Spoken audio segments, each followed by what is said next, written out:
আচ্ছা, মানুষ পাল্টে যায় কিভাবে গো? কোনো মানুষ বিনা কারণে কখনো পাল্টে যায় না, জানো তো।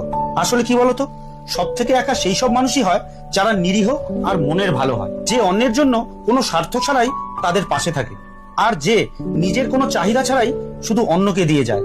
কিন্তু যখন সে এই কথাটা বুঝতে পারে যে তার ভালো ব্যবহারকেই লোকে তার দুর্বলতা ভাবে, সেই মানুষটা যে সমস্ত অনুষ্ঠানের একসময় চমক ছিলেন, সে নিজেই একা থাকা শিখে যায়। ভিড়ের থেকে আলাদা হয়ে সে নিজেই নিজের মধ্যে শান্তি খুঁজতে থাকে। একা সফর করা, একাই তার নিজের পৃথিবীতে ব্যস্ত থাকা, এই সব তার অভ্যাসে পরিণত হয়। কারণ যখন মানুষ বারবার আঘাত পায়, বারবার তার মন ভেঙে যায়, তখন নিজেকে বাঁচানোর এটাই একমাত্র উপায় হয়ে ওঠে তার কাছে। কিন্তু মানুষ কতক্ষণ নিজের থেকে পালাতে পারে বলতো? ধীরে ধীরে মানুষ আবার সেই পৃথিবীর দিকে পা বাড়ায়, নতুন সম্পর্ক গড়ে তোলে, নতুন মানুষের সাথে আলাপ করে। কিন্তু এইবারে সে আগের মতো নিরীহ থাকে না। এবার সে নিজের জীবনের সীমানা নির্দিষ্ট করতে শিখে যায়। এবার সে যে কোনো কাউকে নিজের জীবনে আসার অনুমতি দেয় না। আর তখন পৃথিবীর মানুষ তাকে বলে যে তুমি বদলে গেছো।